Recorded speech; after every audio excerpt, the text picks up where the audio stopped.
People everywhere are starting to listen to him. He's going on French, British, Italian, Japanese television. This is the wide world of Weingarten. Wide world of Weingarten. It is Saturday, 11 a.m., May 14th. Got 3 NHL Game 7s today. Pretty excited about those. I bet the Bruins under 5.5 goals, minus 105. Don't necessarily consider myself incredibly sharp at hockey, but I will have these 3 games on in the background. It is always cool. Anytime you get a Game 7 in basketball and baseball, football, whatever, it's usually fun to watch. So I will definitely have my eye on all 3 of those hockey games today, especially with baseball being excruciatingly boring at some point. So it's nice to have other things to flip through. Speaking of baseball, Aaron Judge, Jordan Alvarez surging up the home run board, creating a little bit of separation between them and the rest of the pack. Obviously, so early, 1 game, 2 games changes everything. But the 3 Yankees players so far all look very promising in the home run pool. I'm talking Rizzo, Soto, and Aaron Judge, who's betting on himself this year and not signing a contract. Looks like early, at least, he's made the right decision. Very invested in the home run race myself, so you'll probably hear me talk a lot about it. Jordan Alvarez is the guy I am most tied to. And this week, in general, offenses around the league have started to wake up. There was a noticeable decline in strikeouts week over week, as well as season highs for walk rate, average, OBP, slugging, OPS, and ISO. ISO, I call it ISO. Basically, everything trending up this week offensively. So it's nice to see. Probably I'll start seeing some totals slightly move higher day to day. Keep an eye out this weekend at what scoring looks like, though. It'll be a nice indicator for what happens going forward. Currently, there are 7 teams on pace to win 100-plus games. The Yankees, Astros, Angels, Mets, Brewers, Dodgers, and Padres. It would not surprise me if over half of them get there. I don't know about the Angels. It's so weird to see them playing well. But Yankees, Astros, Dodgers, Mets. Would not surprise me if they all win 100 games. I would actually bet that if there was a prop, Yankees, Astros, Dodgers, Mets, all to win over 100 games, I would bet that. On the other side of the spectrum, teams projected to lose more than 100 games are the Red Sox, Royals, Tigers, Nats, Cubs, and Reds. I do see the Tigers probably getting a little better as the season goes on. The Red Sox aren't a 100-game losing team. They're much better than that, but Royals, Nats, Cubs, Reds would not surprise me at all if all 4 of them lost over 100 games. They are not very good teams this year, although they are teams I would consider that are somewhat building for the future. It's not the Nats. The Nats kind of stuck in between. They're going to lose Juan Soto in all likelihood and continue to probably be bad for a while. But they got a World Series out of it, so yeah, can't hate too much. The some news around MLB this week. Some noticeable players, guys I like, getting demoted down to AAA. The Mariners finally pulled the plug on Jared Kellnick, sending him back to Tacoma. He was batting 140 average over 30 games with 10 runs, 3 home runs, 10 RBIs, 219 OBP, slugging 291. Can't really start that every day in the majors, and he's just not giving them quality at bats consistently. So back to Tacoma for Kellnick, where he will probably be upset again, and he's kind of been in a bad situation in Seattle with the Mariners massively screwing up his career, and his initial reps at Clutch didn't do him any favors either. I think he moved over to Wasserman this year because he was not happy with what was going on. He needed a change in reputation and change in representation, but personally I think he also needs a change in scenery. the Mariners' former president confirmed. He did this candid interview with the Rotary Club that got him fired immediately after. It was a very eye-opening interview. There was a lot of good information. I think there were takeaways. A lot of the mainstream takeaways were about the offensive things he said, but I was most interested in the actual knowledge that he dropped that you don't normally hear MLB insiders give away so candidly. But one of the things he mentioned was that Kellnick was offered a contract extension before the 2020 season and declined it. So in return for not allowing the Mariners to buy out his arb years, the Mariners kept him off the roster the entire 2020 short season. Had he agreed to that deal, he would have been up in 2020, as the Mariners president Kevin Maher, I think it was Kevin Meyer, admitted in the interview that got him fired.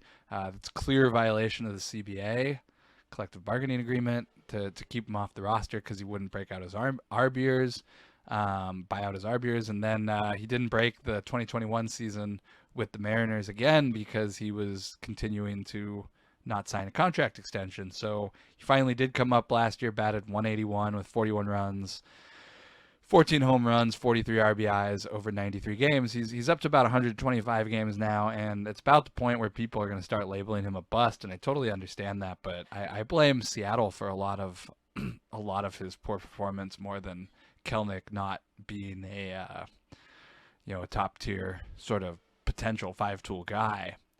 He hasn't really improved this season. I'm still optimistic he could reach that potential. We've seen he's at 114 mile an hour exit velocities off left-handed pitching this year. It's not, that's not nothing. It takes a real player to do stuff like that. But I think the Mariners front office screwed up his development, and they're responsible for a lot of the stuff here. And the animosity between the front office and Kellnick is already, growing. Every time he gets demoted, it sucks. It sucks for the front office too. They don't want to be in that position, but Kellnick is probably not very happy in Seattle at this point, and I really think he's going to need to get traded somewhere either this year or next so he can get a fresh start. So stuff like this though is just a cautionary tale for players dealing with the Marlins front office, and for betting on yourself. Sometimes it works out, sometimes it doesn't. Like Aaron Judge this year, he is currently betting on himself and is making himself, I don't know, $50 million, $100 million. He's making himself a lot of money by not signing a contract extension early. Kellnick, on the other hand, has cost himself significant money. So, when we talk about players betting on themselves, there are positive outcomes, but there are also negative outcomes. Speaking of questionable decisions and negative outcomes, the Padres made a couple of questionable moves this week. They demoted C.J. Abrams to AAA, which I kind of understand. He does need consistent at-bats. He proceeds to hit 3 home runs in his first 2 AAA games, once again showing that sometimes you need to allow development to happen at the major league level. Like I said, I can kind of understand the decision due to needing major league at-bats, but the Padres went out and signed Robinson Cano to take at-bats in that lineup. And I'm sorry, but I was wrong about Eric Hosmer. I was talking about how Eric Hosmer is an albatross who clogs up the roster and doesn't give productive at-bats. He's had a great season, an all-star level season, so I'm totally wrong there. But I don't think I'm wrong here in saying that going out and signing Robinson Cano is foolish and stupid. The Mets, like I mentioned, they have 40-plus people in their analytics department. They have data scientists from Steve Cohen's hedge fund working for the team now. They understand the concept of sunk costs. Meanwhile, San Diego, they're bringing in a twice-convicted doper to take away at-bats from developing players. Robinson Cano is not the kind of guy I think you're going to sign when you're trying to catch the Dodgers or even the Giants. Really unimpressed with that move, as unimpressed as I can be without saying more contemptible things about the franchise. But the Padres, this I guess would maybe show that they're not optimistic about Fernando Tatis's rehab, and he's not ready to give at bats soon and play in the lineup. But also, if Cano's your DH and you're switching between him and Eric Hosmer and Luke Voit, that's 3 players for basically one spot on your roster. I think that's very foolish, and super unimpressed with this move from a franchise that's had some decent personnel moves lately, but I would consider this a major step back. You could tell there's top tier organizations in baseball with their decision making, and then there are more average and mediocre teams. But the difference is there's average and mediocre teams with money, and there's average and mediocre teams without money. I put the Padres in this first category. They can go out and spend on players, but their personnel department's still far below some of these other teams that I consider, impressive. I would not put the Padres in that category. Also, Dinelson Lamet, former favorite of mine, has just been demoted to AAA as well. Went from 4th in the Cy Young voting in 2020 back to AAA. Baseball be like that sometimes. When you're not performing, there's always somebody else there to take your spot. Unless you're on the Dodgers. The Dodgers pitching staff all of a sudden has some problems, much like last year, where on paper they had an 8, 9, 10-man deep pitching rotation. It's the middle of May, and we're looking to AA for pitching reinforcements. Trevor Bauer has been banished from the majors, likely will never pitch for the Dodgers again. Clayton Kershaw is back on the DL with his annual yearly random injury. Andrew Heaney is on the DL, so you've got Buehler, Urias, and Tony Gonsolin. Ryan Pepio is already in the rotation, made his first start, was shuttled back to AAA afterwards, but likely will be back this week for another start. That was just a roster maintenance move, but beyond that, with Kershaw and David Price injured, they don't have a lot of pitching depth all of a sudden. And worse, the Dodgers have allowed 20 runs in the last 2 games versus the Phillies. Season high 11 runs last night. Before that, they hadn't allowed more than 12 runs in any previous 2-game stretch all season. So unusual, really, to see the Dodgers score 17 runs over 2 games and go 0-2. From a betting standpoint, I was personally disappointed that I lost my Dodgers plus 1.5, minus 140 live bet last night. I really thought that was a good bet. In the 9th inning, and you get those extra inning ghost runner shenanigans. Always a fun way to lose a run line, but Dodgers really in a bad spot fighting pitching depth over the next couple games. Their top AAA option would be Yefry Ramirez, who just threw a 9-inning complete game shutout Thursday for Oklahoma City, so he's not available to come up and start. And if he does come up and start next week at some point, I would probably fade that start. Bobby Miller at AAA Tulsa would be the next guy that I would recommend if I was working for the Dodgers and said they asked me who do we bring up, I'd say obviously Bobby Miller. He's actually supposed to start today versus Frisco. Jack Leiter, Bobby Miller. I would probably actually watch that game if it was on TV or available for betting. I know I could stream it, but I don't stream AA games. I just don't do that.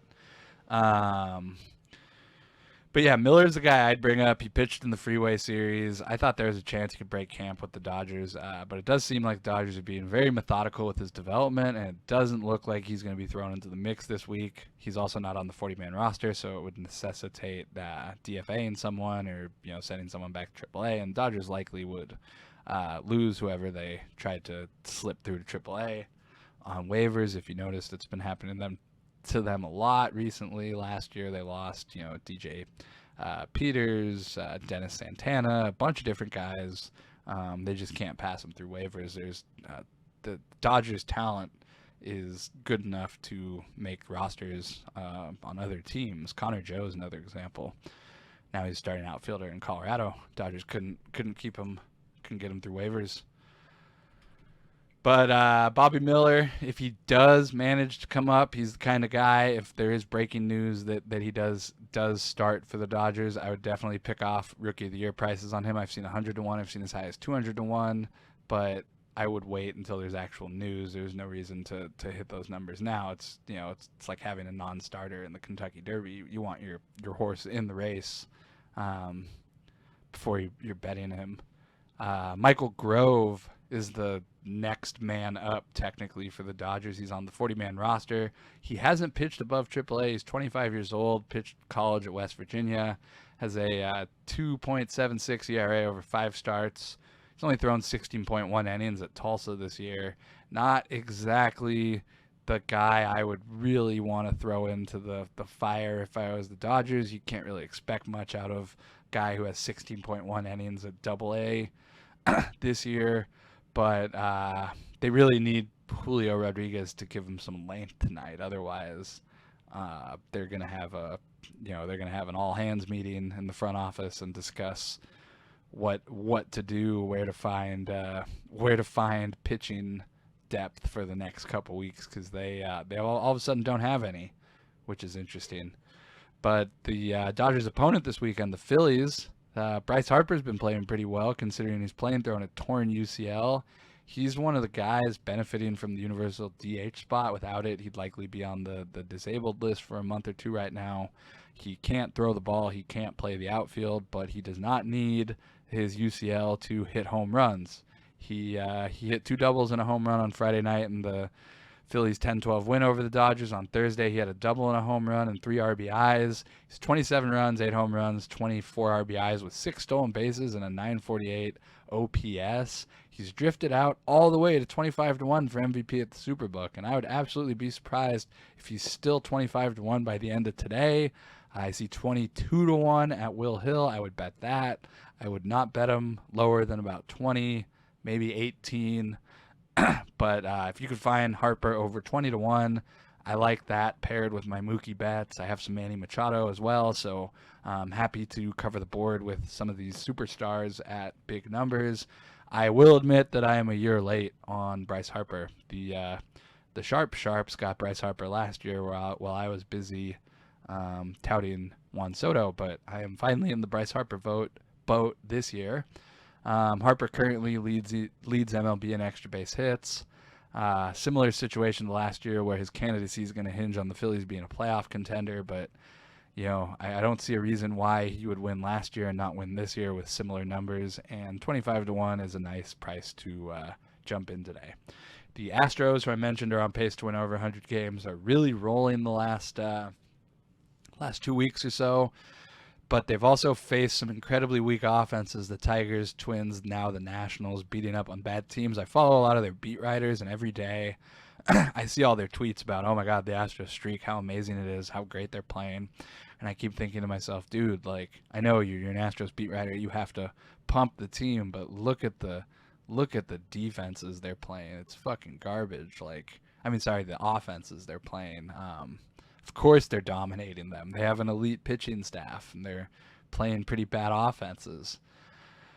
So over their last 11 games, the Astros starters have a .95 ERA, which, I can't argue with that. And the amount, the runs given up over that 11-game stretch, 1, 0, 0, 2, 2, 2, 2, 0, 0, 3, 0. Maybe look at opponent team total unders for the for the Astros opponents for the next week or so. I don't know.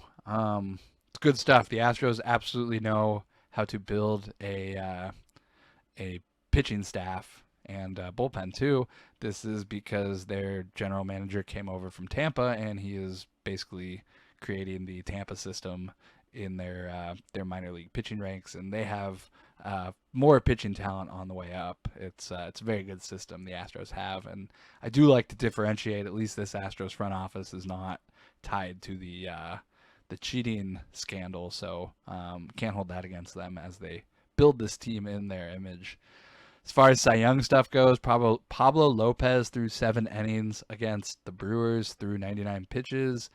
Gave up 3 hits, 1 run off solo home run, 11 strikeouts with no walks. His ERA on the season is down to 1.05. He's absolutely pushed himself to the top of the Cy Young contenders with Carlos Rodon, Max Scherzer, a couple other guys. Corbin Burns is up there. As of today, like I've said, even with we're getting to about 40 innings, 50 innings for all these starting pitchers, it's still not enough to really separate one guy from the other, because one bad start will skew all your numbers. But Pablo Lopez really has a pitch mix that's working for him at the moment. He's pitched himself into Cy Young contention. take a look. I think I saw some 20-1s available for him. That's probably about the lowest I'd play him. But he really is going to have to keep this up for a while longer to seriously contend with some of the bigger names. Going to take a break real quick. I'm going to come back, talk about Rookie of the Year, some prospect news, and give a couple picks for Saturday. So stay tuned for that. I'll be back in a minute. Welcome back. Second half of the show. Wide World of Weingarten. Got some Rookie of the Year and prospect news for you. First, obviously, being the biggest news of the week, Rookie of the Year wise. Reed Detmers threw a no-hitter for the Angels on Tuesday. Saw his Rookie of the Year odds drop from about 85-1 down to, say, 30-1. I would caution a little bit here that a no-hitter in and of itself doesn't really separate him from the other pitching contenders, be it Joe Ryan or George Kirby or Grayson Rodriguez, who has not come up yet. There's a lot to like about Detmers, though, especially considering he's only thrown 104.2 pro innings between the majors and the minors since being drafted with the 10th pick in the 2020 draft. This was only Detmers' 11th major league start, so pretty impressive for him to have a no-hitter. With that, that early in his career, he also only had 2 strikeouts, so it was an unusually low amount of strikeouts for a no-hitter. But if he keeps doing big things and the Angels win 100 games, I can absolutely see him making some noise in the Rookie of the Year race. I just don't think he's going to win, and I don't think a no-hitter was a reason to run out and bet his Rookie of the Year numbers. I didn't bet it personally. As one of those guys, I can only bet so many guys in each one of these pools, and I do have a lot of bets. I don't add pitchers unless there's a really good reason. Josh Lowe, he's back in Durham for the Rays. He has 4 home runs in 9 games. He's kind of stuck in limbo with the Rays, who are clearly, again, playing service time manipulation games with a contributor, and they're taking advantage of his options for roster flexibility. This is just typical Rays kind of behavior. They do this all the time. I'm not surprised. I'm used to it by now. He'll be back.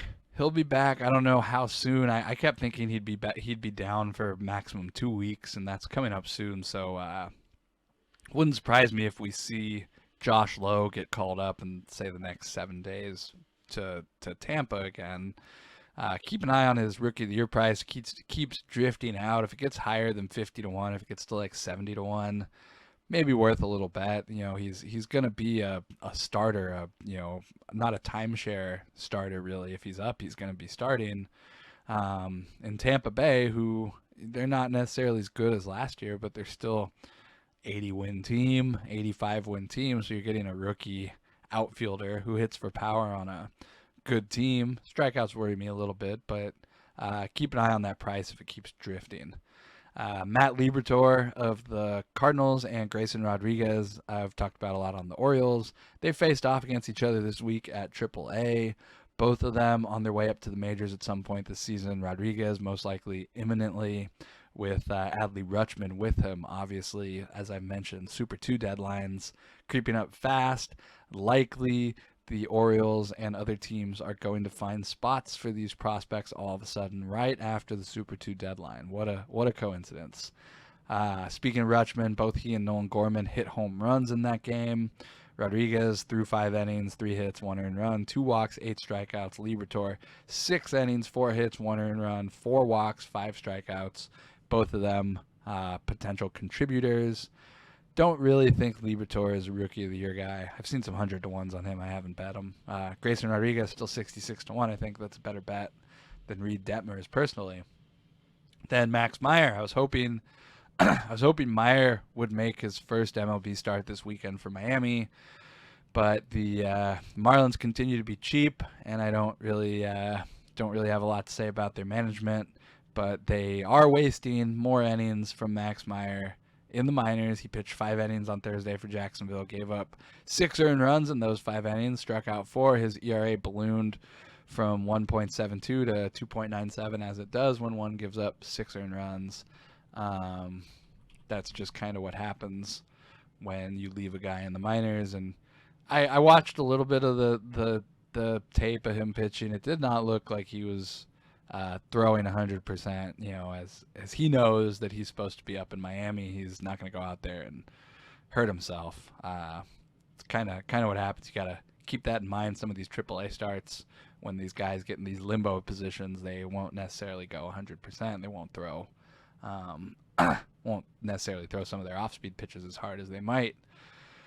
Clearly, the Marlins are waiting for a Super 2 deadline, and this situation is starting to kind of remind me of Jared Kellnick, who I talked about earlier. The Marlins, interesting situation for them from a clubhouse perspective, from a management perspective. I was really surprised at the beginning of the season. Didn't even take the first weekend for Jazz Chisholm to be popping off on Twitter about how he doesn't like Don Mattingly, and disapproves of him as the manager. Really not a fan of a lot of the things they've been doing with Chisholm, sitting him against left-handers, and I think the Marlins are creating sort of a negative environment with one of their best starting pitchers, where he's going to start his major league career with animosity towards the front office and ownership. It's not really there's a lot of problems in Miami, but alienating your best players early in their career is very poor from a long-term decision standpoint. So hopefully they do better, because they're going to waste an incredible pool of talent again. I mean, the Marlins that's their entire history, is wasting their prime talent and trading them off, but they seem to be in prime position to do that again.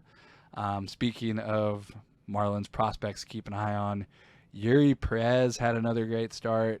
2 hits, 9 strikeouts, 5 innings at Double-A. He's probably not coming up this year, but he'll be a favorite for NL Rookie of the Year next year. In Arizona, the Diamondbacks got a potential 5-tool outfielder who's fast-tracked to MLB, Corbin Carroll. I don't think I've talked about him a lot on this show. He's at Double-A for the Amarillo Sod Poodles. He hit his 10th home run of the season yesterday. He's close to MLB ready. A team that was seriously contending and had a larger budget might call him up right now, but there's still time for him to jump to the majors before the end of the season. I don't see him needing a stop at AAA, and if he does, it should be very brief. O'Neal Cruz, he had a 121.7 mile an hour exit velocity at AAA Indianapolis this week. Very impressive. That's, Mike Stanton level. That's top 1%, probably top 0.1% of major league exit velocities.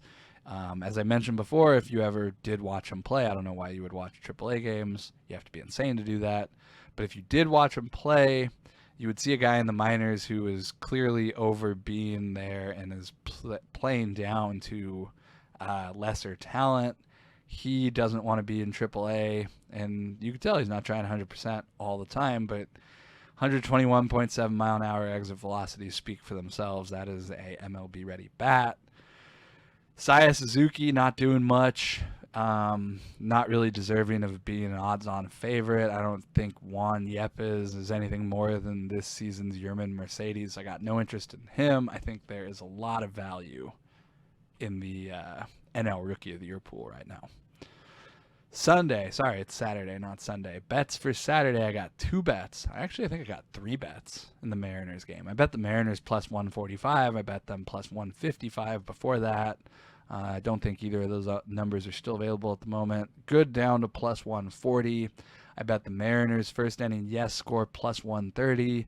That game's at 4:10 Pacific, so if you wait as long as you can before that game starts, the first inning price will probably keep drifting up into our direction. I also bet George Kirby over 4.5 strikeouts plus 110.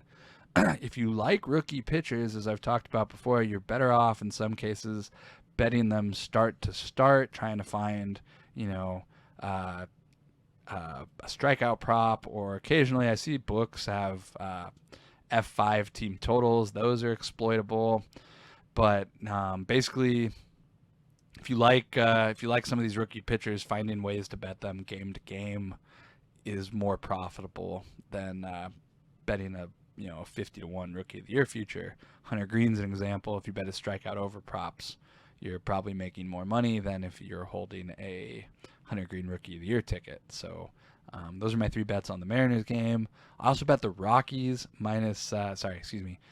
Rockies over 11.5 minus 110, good up to minus 115.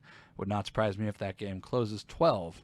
Also a reminder, if you're betting road teams at Coors and they're the underdog, always take a look at laying minus 1.5 runs with them. I rarely play run lines, but if I am betting an underdog at Coors, I will usually lay minus 1.5 and see if I can get a better price than just taking the money line. I didn't bet the Royals today. I'm just pointing out that, in the future, if you're betting a dog at Coors, think about laying 1.5 with said dog. So that's my stuff for today. Got that Bruins under 5.5 minus 105. 3 bets on the Mariners money line, Mariners first inning yes score, and George Kirby over 4.5 strikeouts. Plus 140, plus 130, plus 110, and Rockies over 11.5 up to minus 115. Good luck with those today. Hopefully be back tomorrow with some analysis for Sunday's betting card. I'm just waiting for those lines to go up today. Thanks for listening as always.